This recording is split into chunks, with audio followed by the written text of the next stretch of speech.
La MJC a le plaisir de vous accueillir pour la projection de ce film qui s'inscrit pour nous dans notre mission d'éducation populaire et qui vise à permettre à tous de s'informer, de réfléchir, de mieux comprendre le monde. Cette soirée est organisée avec l'association d'éducation populaire L'Atelier qui poursuit des buts similaires. À l'issue de la projection, un échange aura lieu avec l'intervention de Sarah Katz, qui a vécu 2 ans à Gaza et qui est présente dans le film. Et François Laplanche portera quant à lui la parole et le témoignage d'un jeune Palestinien vivant à Mousson sous la protection subsidiaire de la France. Marc Ebel, le directeur, arrivera un petit peu plus tard et organisera la répartition de temps de parole. Je pense aussi à vous dire de bien penser à rallumer vos téléphones portables à la fin du débat. Profitez-le entièrement et je vous laisse la parole. Bon film. Bonjour, merci d'être là et un chaleureux merci aux rencontres de l'atelier qui m'ont proposé de venir. Voilà, le film que vous allez voir, il vous présente un Gaza qui n'existe plus. Mais je crois qu'il est fondamental de voir ce que c'était que Gaza, pour comprendre où on en est, pour comprendre ce que l'on peut faire. Donc merci à vous d'être là. Je m'appelle Sarah Katz, j'étais à Gaza il y a 10 ans, j'ai vécu 2 ans à Gaza. Ceux qui ont l'oreille un peu exercée, Sarah Katz, ils reconnaissent un nom juif, juif d'Europe centrale. Donc je suis membre de l'ISM, International Solidarity Movement, et je suis membre de l'Union juive française pour la paix. Et c'est parce que je suis juive que je tiens à lutter de toutes mes forces pour le droit du peuple palestinien, et nous pourrons en débattre après le film. Bon visionnage.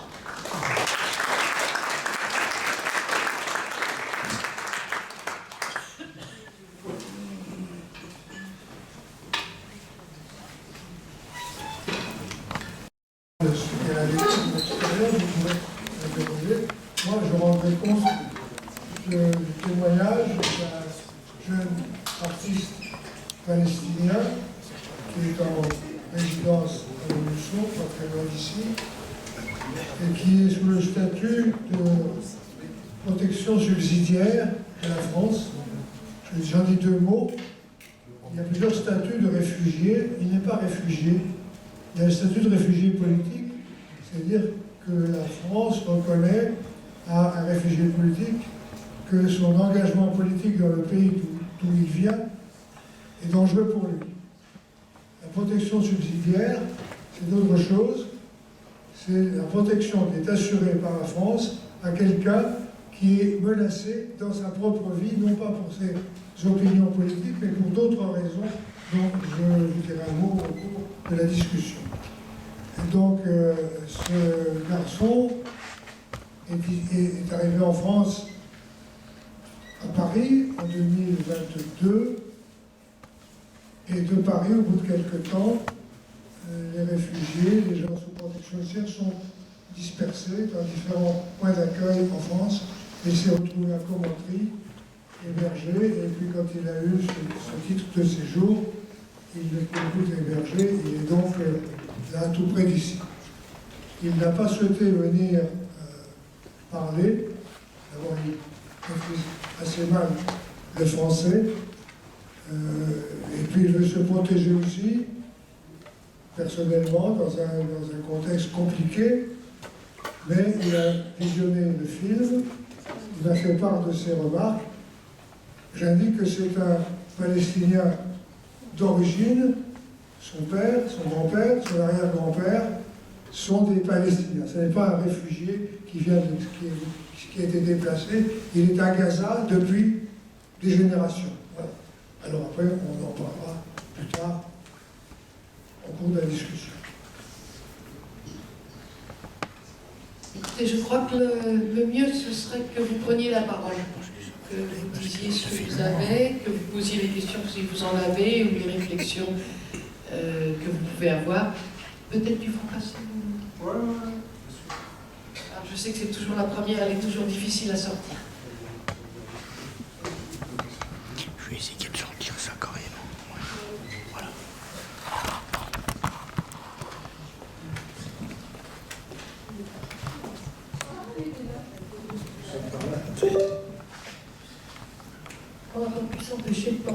pense pendant tout le film, c'est que peut-être que tous ces gens-là sont morts. Parce que ça a été. Recommencez, s'il vous plaît. Comment? Recommencez. Je dis. Si vous m'entendez, je disais que ce film a été tourné il y a 2 ans, c'est ça? Et Les donc, images de Gaza sont de 2021. Juste après. est-ce que vous avez des nouvelles? Et on ne peut pas s'empêcher de penser que plein de ces gens qu'on a vus sont peut-être pas.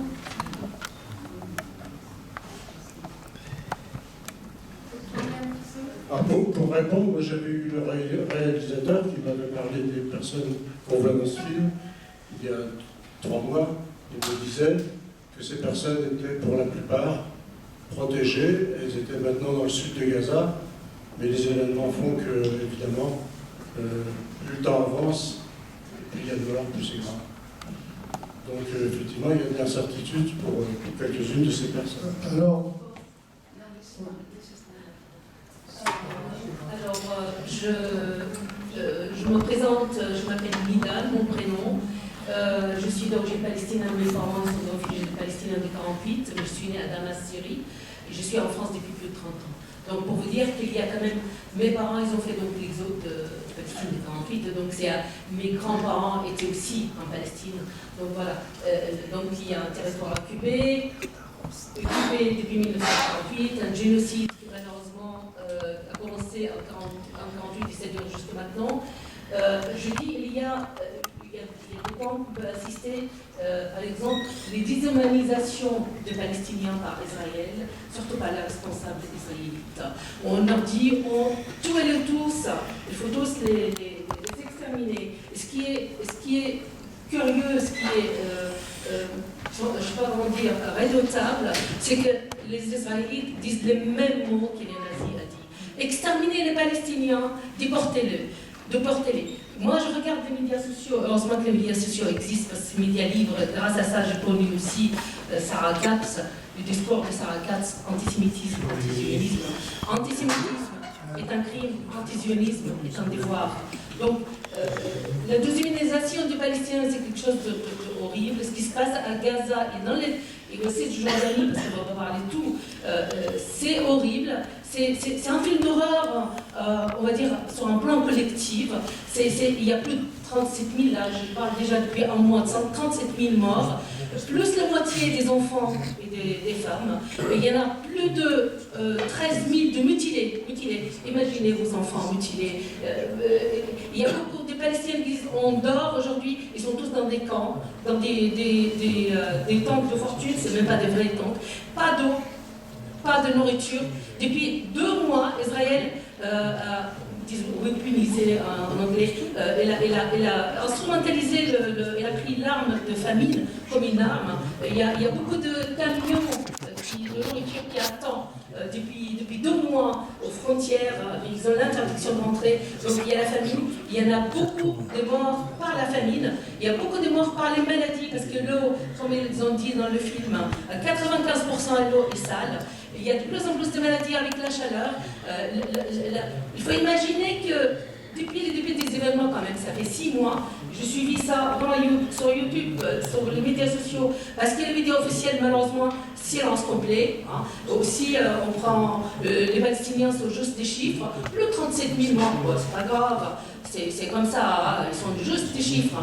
Donc, au début, ils étaient dans le nord, on leur a dit, bah, écoutez, il y a le Hamas, vous allez descendre dans le centre. Ils sont descendus dans le centre, on a bombardé le centre. Après, il y a le Hamas dans le centre, vous allez descendre dans le sud. Ils sont descendus dans le sud, on a bombardé le sud. Maintenant, ils sont à Rafah, pour ainsi dire. Ils sont aux frontières de Gaza. Il faut imaginer Gaza, c'est un territoire de 36 km où il y a 2 millions habitants. Il faut imaginer déjà ça. Maintenant, il y a 1,5 million, parce qu'il y en a eu quand même pas mal de morts, et ils sont sur 14 km détendus, à Rafah, et on leur dit, il faut partir, évacuer. Mais évacuer où? L'Égypte n'ouvre pas les frontières. Ils vont aller au Sinaï, ils vont y aller où? Alors, il y a une seule solution, les exterminer. Malheureusement, on se trouve avec ça, en sachant qu'il y a des perfusions des armes de destruction massive des États-Unis, du gouvernement européen.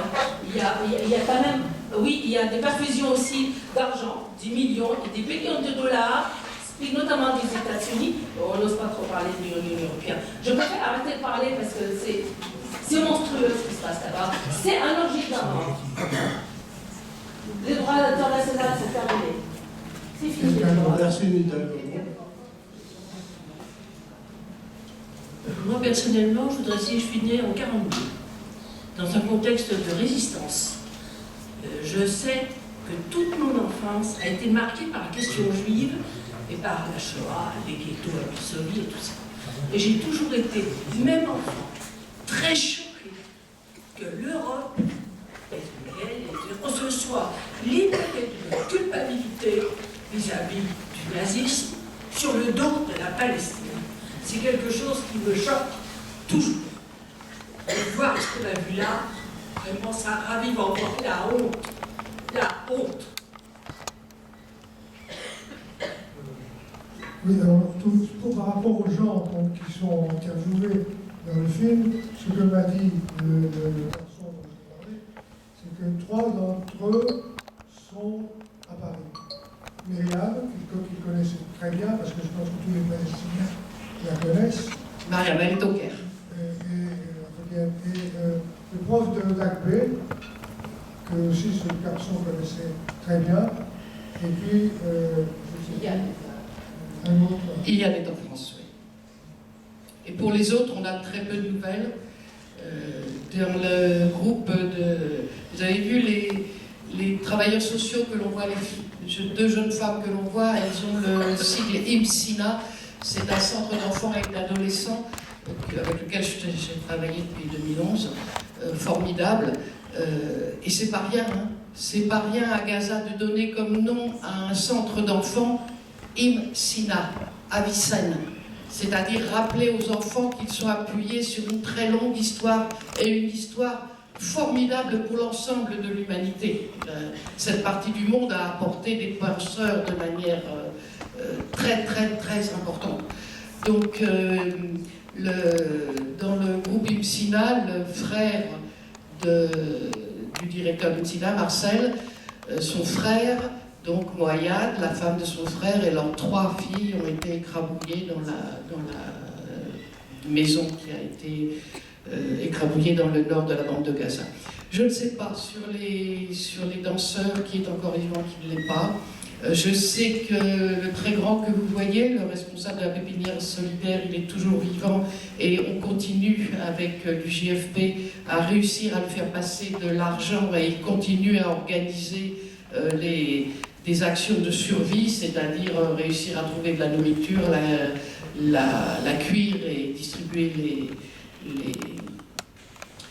les repas. Zacharia est encore toujours vivant, mais vous voyez, tout ce que je peux vous dire, c'est, voilà, hier ils étaient encore vivants. Il faut bien voir que chaque jour où on n'a pas le cessez-le-feu, c'est 150 à 200 personnes de plus de tués, plus tout ce qui a été dit sur la famine, plus tout ce qui a été dit sur les maladies.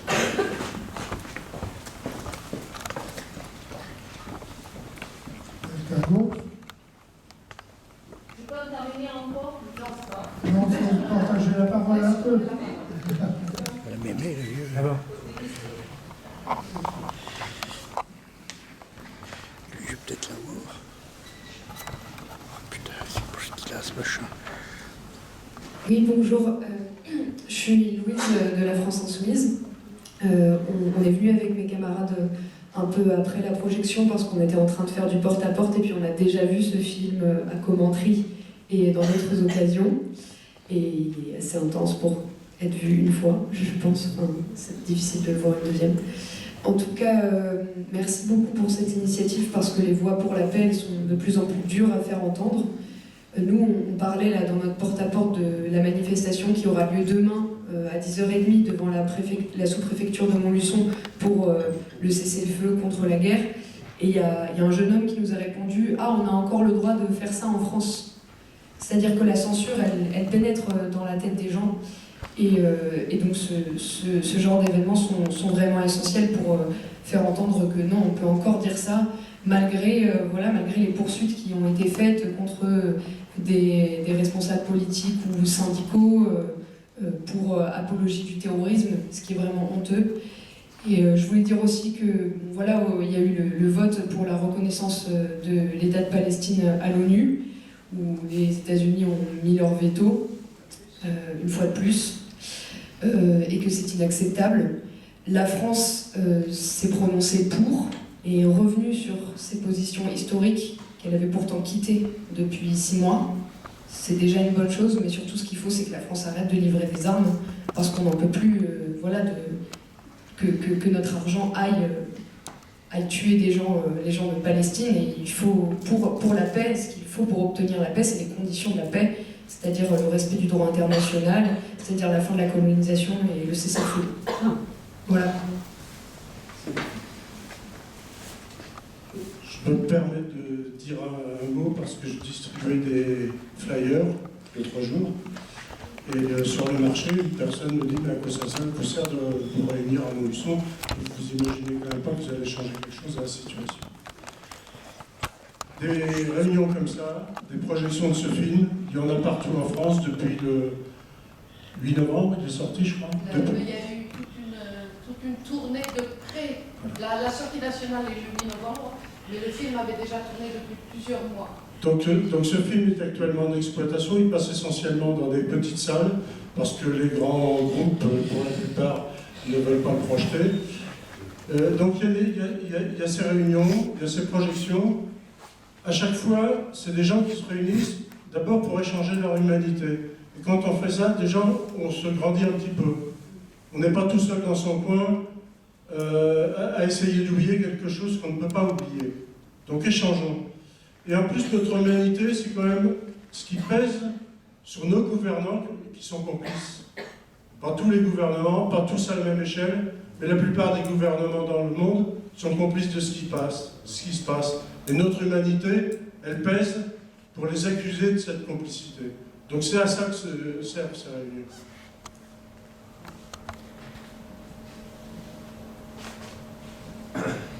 S'il n'y a pas de main qui se lève, je voudrais dire d'abord combien je suis touchée par le témoignage qui a été dit là au premier rang et combien c'est important de le comprendre. Israël se cache derrière l'idée qu'il serait une création pour réparer l'extermination des Juifs d'Europe. Rien n'est plus faux.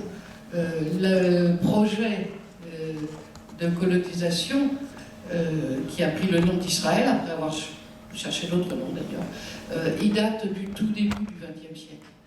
L'ensemble des institutions qui ont chassé les Palestiniens de leur territoire, ils ont été créés dans le premier quart du XXe siècle. La Banque coloniale juive, le nom ne s'invente pas, c'est même 2 ans avant 1900. La Haganah, elle est sur pied en 1920, qui donnera Tzahal. Donc l'ensemble des institutions qui ont expulsé les Palestiniens étaient déjà prêtes, bien avant, 20 ans, 25 ans avant la Shoah.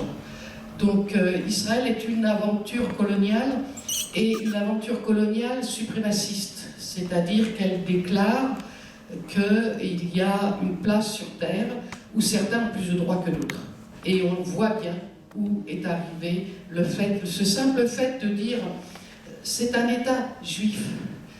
Comment vous le faites pour qu'un État juif soit démocratique? Un État, c'est l'État de tous ses citoyens. Et la seule manière de faire qu'un État juif reste juif tout en faisant semblant d'être démocratique, eh bien, c'est d'expulser les Palestiniens. Et les expulser par vagues successives. Il y a eu 48, il y a eu 67, enfin, voilà. Donc c'est la racine même de l'idée qu'il peut y avoir sur Terre des endroits où certains ont plus de droits que d'autres qui créent le génocide qu'on est en train de voir. Et ça veut dire que nous, notre réponse à ça, ça doit être, il n'y a pas d'alternative au vivre ensemble. Il n'y a pas de lieu où certains doivent avoir plus de droits que d'autres. La seule alternative, c'est le vivre ensemble.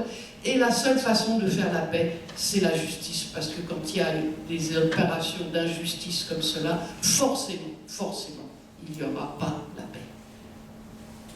Alors, si personne ne reprend la parole, je voudrais préciser, donner un petit peu d'informations sur ce garçon, qui est donc un artiste plasticien, qui a dû quitter Gaza parce que sa situation le mettait en danger, la situation d'artiste.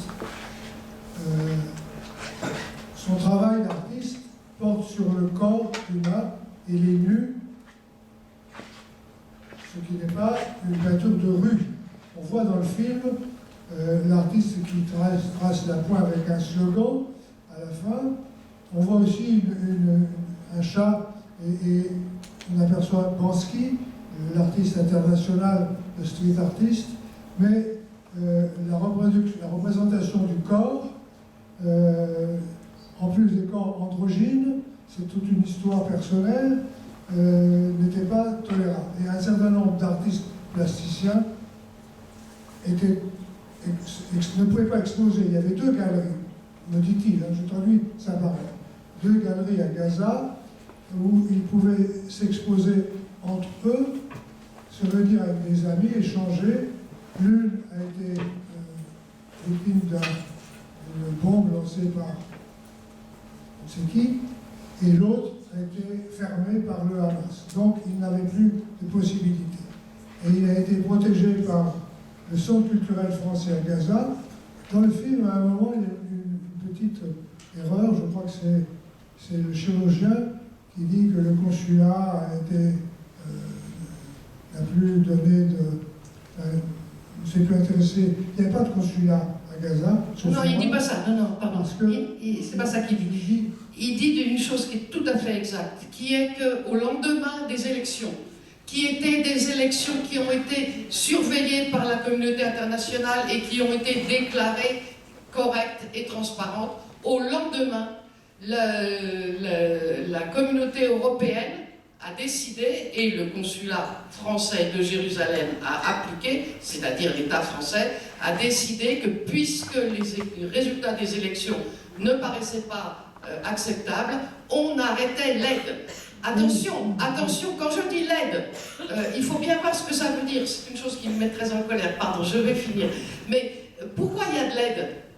Parce que les décisions prises par la communauté internationale ne sont pas appliquées. Il y a de l'aide parce que Israël s'assoit sur toutes les décisions, les déclarations, on dit pas ça, comment on dit, les demandes de l'ONU. Hein, le droit au retour, tout ça a été acté.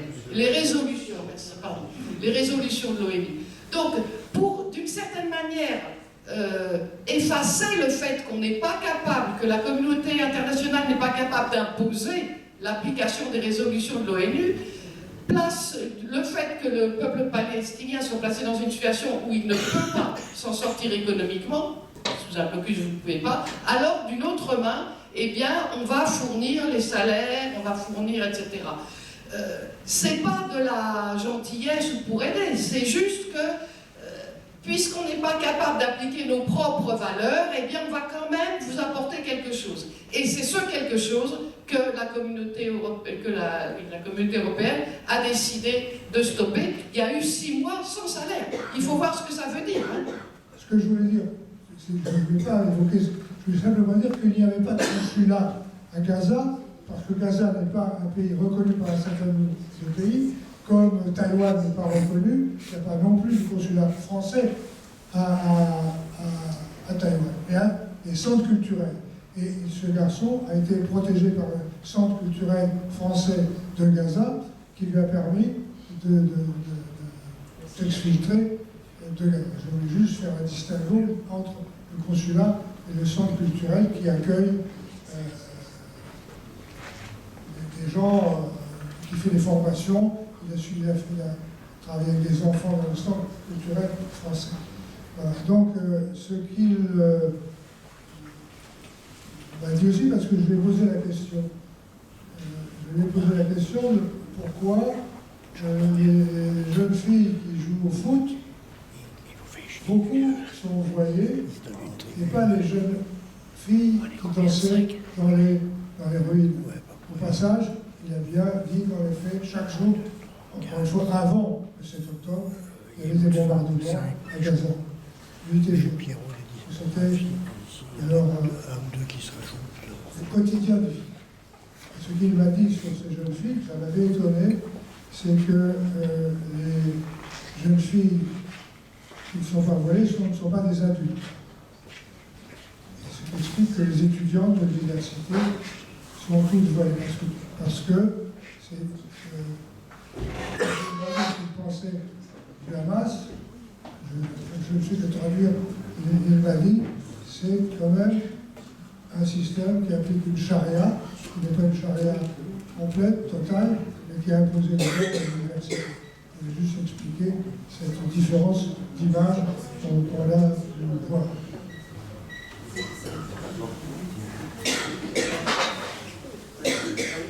J'aurais simplement voulu en savoir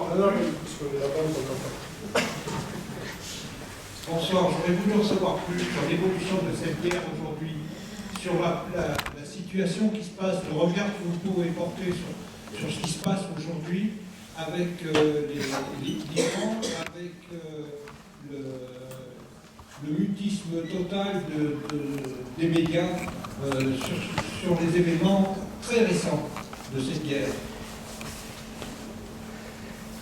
Merci. Je rappelle que je n'ai pas de géopoliticien dans la salle, mais les paroles qui sont venues ici valent autant que celles qui sont venues dans la salle.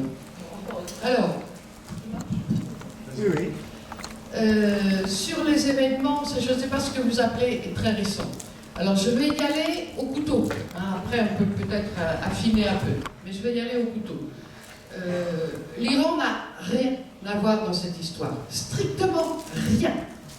Le Hamas, c'est une organisation gazaoui et palestinienne moins forte en Cisjordanie. Essentiellement, elle est née à Gaza. C'est une organisation qui est multiple. Elle a une branche armée.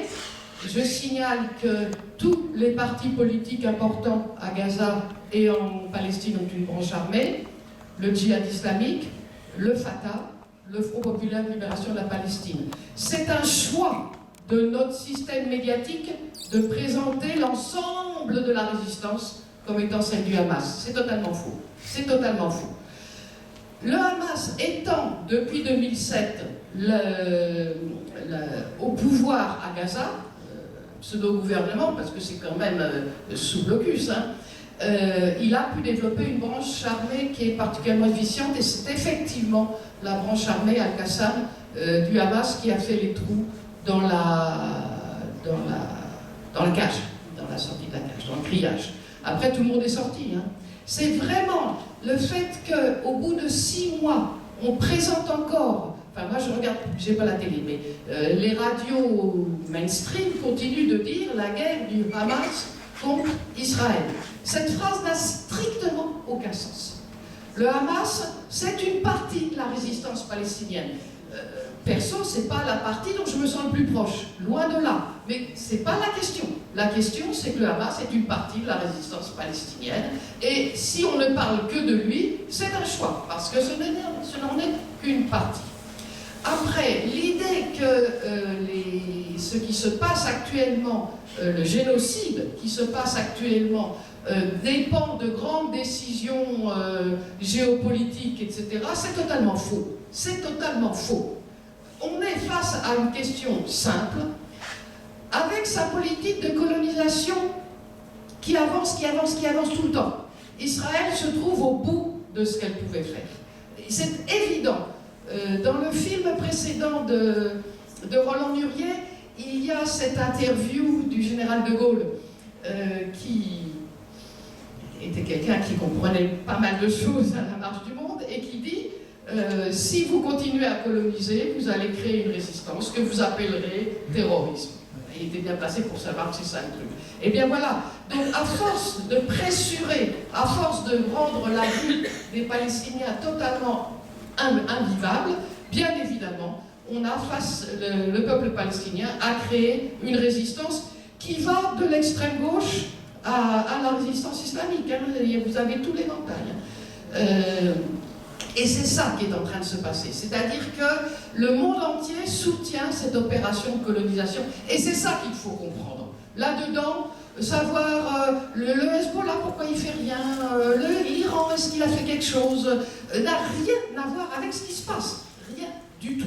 Ça a à voir, à un certain niveau, C'est-à-dire qu'effectivement, les dominants, quand j'étais très jeune, on parlait d'impérialisme.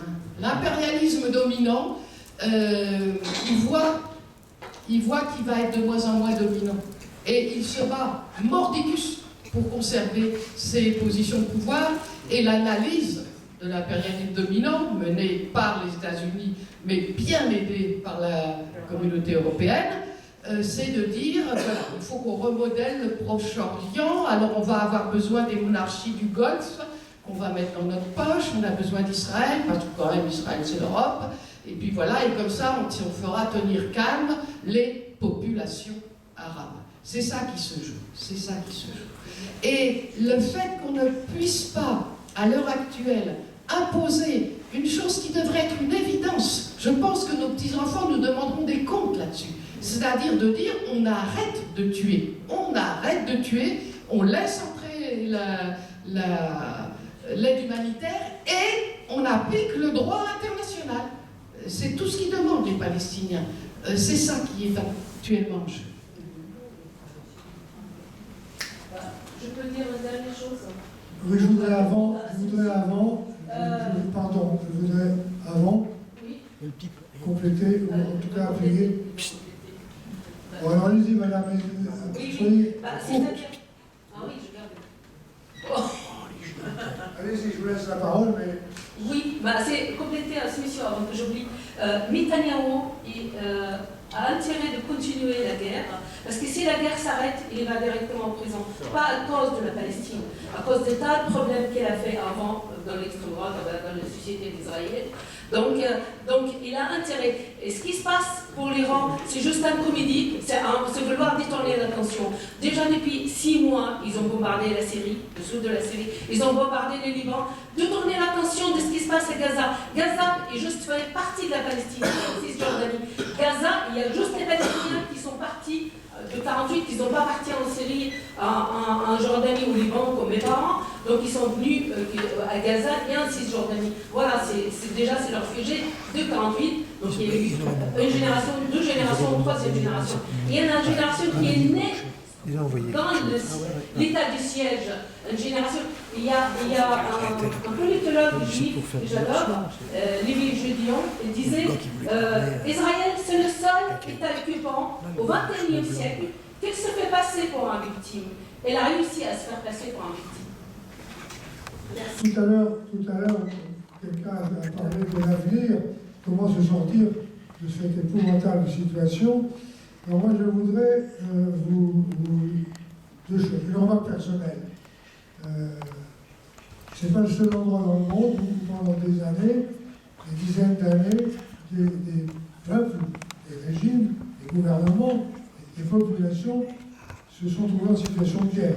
La France et l'Allemagne, depuis 70, 14, 39, 40, jusqu'à ce qu'à un moment donné, pardonnez-moi le terme, le carnage soit tel que des hommes ou des femmes se lèvent et disent ça suffit. Je rebondis sur ce que vous disiez, c'était le cas en France sur le général de Gaulle qui, avec Adenauer, a décidé de discuter et de créer la paix. Alors pour l'instant, malheureusement, on ne voit pas qui, dans la situation entre Israël et la Palestine, pourrait s'élever et faire porter un autre message. On est dans une situation de gouvernement israélien de type fascisant, et effectivement, tant que Netanyahou sera là, ça ne changera rien. Et voilà ce que dit le professeur de Sciences Po qu'on voit au début, qui explique l'histoire de la bande de Gaza. Récemment, il était sur la 5, sur l'émission C, Paul, C politique, et il a dit la chose suivante. Le 7 octobre sert le Hamas qui sait qu'Israël va être odieux. Et le 7 octobre arrange Netanyahou qui pourra déclarer que le Hamas doit être abattu. Et le 7 octobre arrange aussi Mahmoud Abbas car ça discrédite le Hamas. On est dans un imbroglio tel qu'en effet, pour l'instant, on ne voit pas comment les choses vont évoluer, vont se sortir. Je vous lirai un petit texte à la fin qu'a écrit le garçon dont je vous ai parlé, mais j'ai promis que je dirais ce qu'il m'a dit après le film, donc je tiens à respecter la parole que je lui ai donnée. Il a confirmé qu'en effet, parce qu'on parle à un moment des relations, il avait évoqué le discours de la passion politique, des discussions à Gaza. Il m'a dit qu'effectivement, c'était quotidien, que c'était les Palestiniens étaient très passionnés par les discussions, les échanges politiques. Et quand il a aussi évoqué les relations entre les catholiques et les musulmans. Quand même, en disant c'est vrai, il y a une bonne entente. Il faut aussi dire que depuis 2007, il y avait 75% des chrétiens, catholiques, il y a que les orthodoxes, ont quitté Gaza, je ne sais pas pourquoi. Et enfin, il a souligné quand la jeune fille, la jeune joueuse de foot, dit « Nous avons les mêmes droits, filles et garçons, comme tous les peuples du monde ». Il a tenu à dire que lui-même n'avait pas le sentiment d'avoir les mêmes droits que tout le monde, compte tenu du sort qui était le sien. Et il a aussi dit que j'ai perdu la phrase. Oui, que quand même, le Hamas a imposé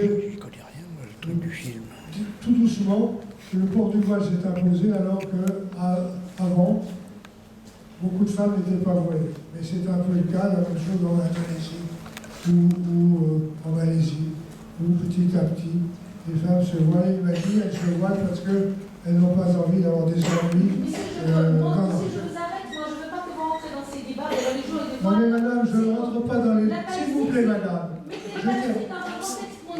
Je termine madame. Je termine madame. Je me suis engagé. madame. Je me suis, madame, engagé. Ah oui, je vais finir vite, mais je n'ai pas beaucoup parlé, madame. Je me suis engagé à rendre compte de la parole de ce garçon qui a dû quitter. Et je termine en disant, parce qu'après peut-être j'aurai plus la parole, je termine en disant que je conseille de regarder, parce que l'histoire c'est important, il y a sur la 5, sur Arte, il y a eu ces quelques jours une série de documentaires sur l'histoire des Juifs dans le monde. Justement, c'est un problème international. Je trouve que c'est très intéressant de regarder. Ça n'explique pas, ça n'explique rien, ça ne justifie rien. Il faut faire très attention, et moi j'y vais ici, dans cette maison, faire très attention aux paroles qu'on porte à l'extérieur, parce qu'il y a beaucoup, y compris chez les enfants, des réactions anti-juives, je ne dis pas antisémites, qui sont comme ça, des espèces de réactions, de répétition, comme on pouvait dire des choses avant un vocabulaire particulier après la guerre, longtemps après, en France. Donc, je fais très attention ici à ce que ce débat ne perturbe pas la vie collective du quartier. Je me permets de dire qu'à Commentry, il y a eu 180 personnes. Ici, on était 60. Il n'y a pas eu un seul propos antisémite, il faut se rappeler. Il n'y a pas eu un intervenant qui s'en est pris à la communauté juive.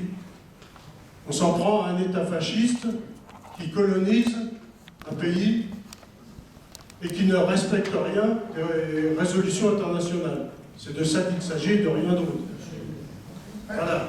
Ensuite, il faut quand même rappeler que le Hamas a été utilisé par l'État d'Israël pour éviter toute solution. À tel point que Charles Anderlin disait, et Charles Anderlin a été pendant 30 ans le représentant de France Télévisions en Israël, Charles Anderlin disait que toutes les semaines, un avion arrivait du Qatar, atterrissant à Tel Aviv, c'est-à-dire avec l'autorisation du gouvernement, avec des valises de billets pour le Hamas. Voilà ce qui s'est passé, et voilà pourquoi on en est arrivé là. Le Hamas, s'il n'est pas une création de l'État d'Israël, a été utilisé et manipulé par l'État d'Israël pour éviter toute solution. Il faut le rappeler. Est-ce que quelqu'un veut prendre la parole? Ah. Monsieur là, Oh. monsieur là, lève la main. Ça fait un moment, hein. Vas-y. Je ne vais pas être long, mais on a parlé notamment de la complicité, On t'entend pas, Olivier. la complicité des gouvernements des États-Unis et en Europe et en France notamment. On fait tout pour essayer d'empêcher, de briser le mur du silence par rapport au sort du peuple palestinien, au massacre qui se passe. On fait passer en jugement des syndicalistes parce qu'ils auraient tenu des propos qui sont à qui on accuse de faire l'apologie du terrorisme. Les médias, on a dit le rôle des médias qui étouffe toutes les informations de ce qui se passe. Et je pense qu'en France, il y a des gens qu'on empêche de parler ou de tenir des rassemblements.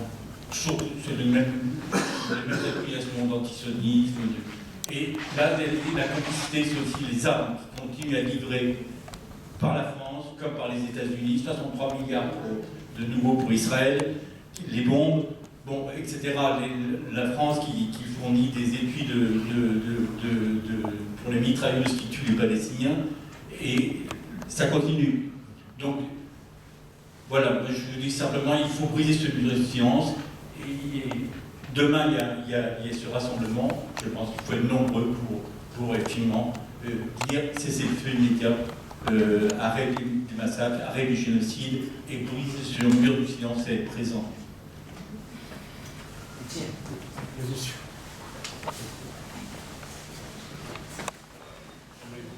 On devrait pouvoir m'entendre même sans micro. Ah non, on n'entend pas bien. Bon, alors je vais essayer de parler assez fort. Ah non, plus fort. Plus encore? Ça fera de trop, hein. Donc, d'abord, je voudrais remercier les personnes qui ont organisé et qui nous présentent ce film, parce que manifestement, c'est un très très beau film qui nous permet de comprendre la situation. Et je dois dire qu'on vit dans un monde où on étouffe l'information en permanence. On nous laisse croire qu'on nous en donne, mais en réalité, on fait exactement le contraire. On se dit dans un pays démocratique, mais il y a encore beaucoup à dire, où il y aurait beaucoup à regagner. Alors, je pense que pratiquement tout a été dit, et vous l'avez bien dit. Mais ce que je veux dire, c'est que souvent, on pourrait se considérer l'arme au pied, et certains vont nous dire « Oui, mais qu'est-ce que vous qu'on fasse ?» Ben, je pense que ça serait la pire des erreurs de considérer qu'on ne peut rien faire. Bien sûr qu'on peut faire.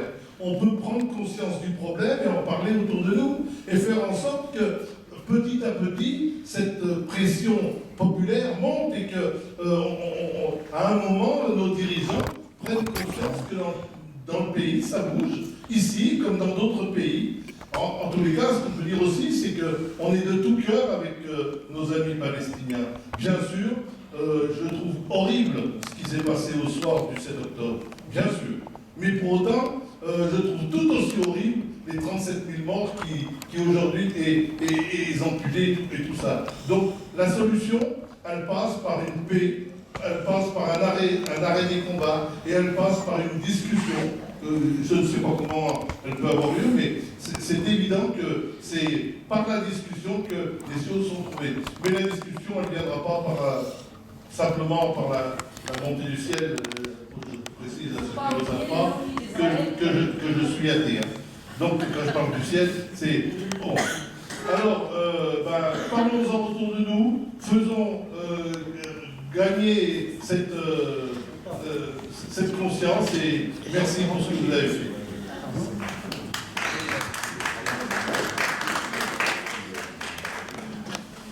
On dit quand il y a beaucoup de désobélisation, je trouve apprécier cette phrase, quand il y a beaucoup de désobélisation comme ça se passait pour les Palestiniens, parler de ce qui ne va pas, de ce qui se passe, c'est humaniser les débats. Donc, ne serait-ce que parler, c'est à l'énergie. Donc voilà, on marche avec de l'énergie quand même. On est encore humain, heureusement. Je vous rappelle, en octobre, on ne pouvait pas prendre la rue. Ceux qui descendaient manifester pour dire qu'ils soutenaient le peuple palestinien on leur connaît des amendes. On a quand même marqué des points. Et je crois qu'il faut, c'est pour ça que c'est très important ce qui a été dit, je crois que c'est très important de dire la rue, elle doit être palestinienne. Il faut que les couleurs de la Palestine apparaissent. On ne se laissera pas intimider. Alors il y a des allers-retours, hein. Il y a des universités qui essayent d'arrêter complètement toute parole pro-palestinienne. Il y a cette affaire dans le Nord, hein, où des syndicalistes sont convoqués par la justice, hein, pour des paroles qui étaient simplement des paroles telles qu'on peut les avoir ici. Donc c'est pas gagné, mais on a quand même marqué des points. Donc ça, je pense que le fait d'arriver à briser le mur du silence, c'est une des armes qu'il faut absolument mettre en route. Il faut s'appuyer sur l'histoire quand on n'y voit pas très clair. Rappelez-vous, dans cet affreux XXe siècle, il y a quand même une chose lumineuse qui a été la fin de l'apartheid. Je vous rappelle qu'il n'y a pas tant de décennies que ça. Hein. Il y a un pays qui prétendait que si tu as la peau noire, tu ne vaux pas quelqu'un qui a la peau blanche. Pointe à la ligne. On en est quand même venu à bout. Ça a pris des décennies. Ça a pris des décennies. Et il y a un mot qui est accroché à cette lutte, c'est le mot boycott. C'est-à-dire que le mouvement anti-apartheid a dit, puisque le gouvernement d'Afrique du Sud défend l'apartheid, nous décidons que nous le boycottons parce que c'est un État voyou. Et ça a été très efficace. Ça a mis beaucoup de temps, mais ça a été très efficace. Et une des choses, pour rappeler un peu l'histoire, où on a senti que finalement le rapport de force basculait, ça a été lorsque l'Afrique du Sud a été exclue des Jeux Olympiques. Il était temps, parce que s'il y a quelque chose qui est totalement contraire à l'idéal olympique, c'est bien de dire que, suivant ta couleur de peau, tu n'as pas les mêmes droits. Il était temps, mais ils l'ont fait. Et quand ils l'ont fait, alors, à l'intérieur même de l'Afrique du Sud, le front pro-apartheid s'est fissuré.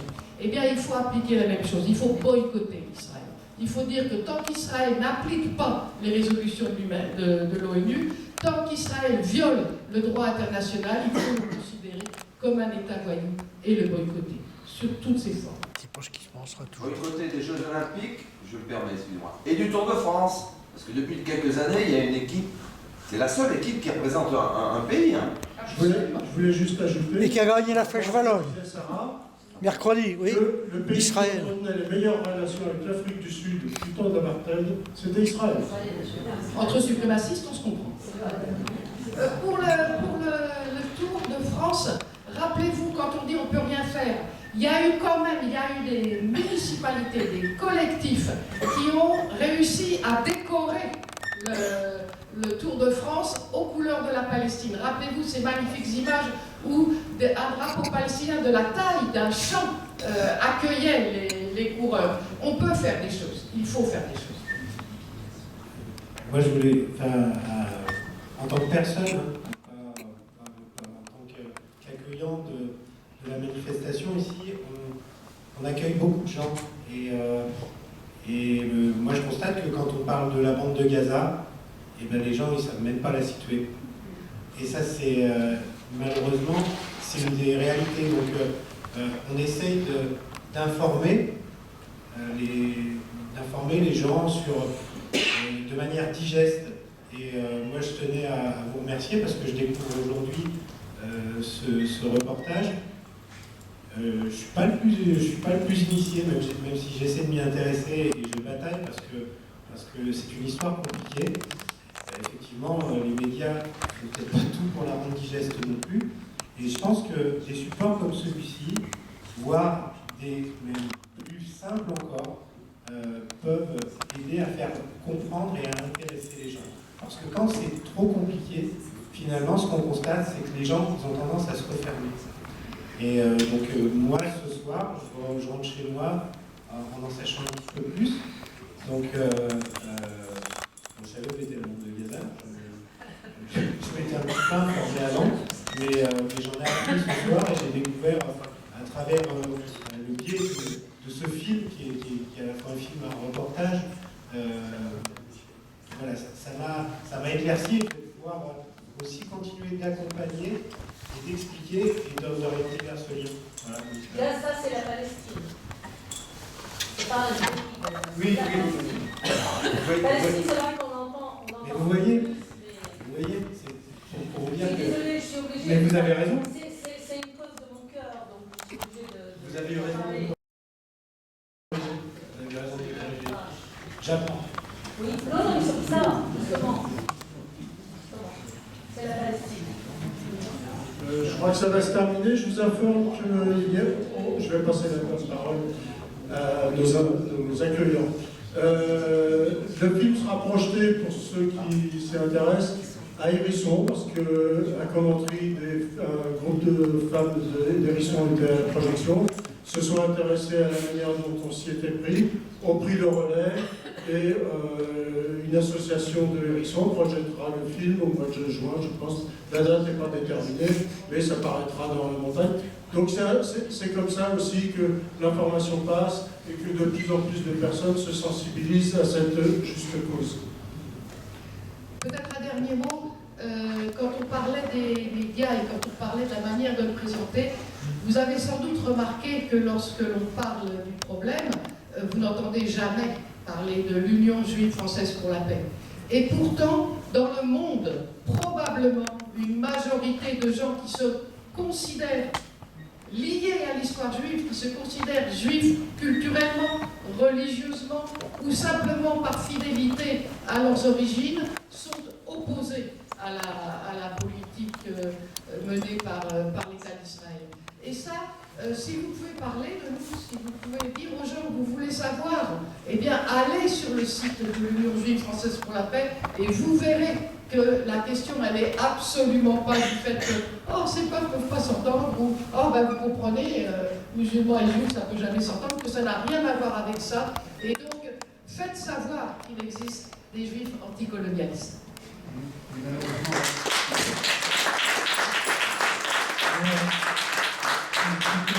De la fin, moi je veux dire que, en tant que responsable président de cette maison, d'éducation populaire, il est très important de mettre les choses en relation les unes avec les autres. C'est pour ça que je dis que le film fait par Arte sur l'histoire des Juifs dans le monde depuis les origines.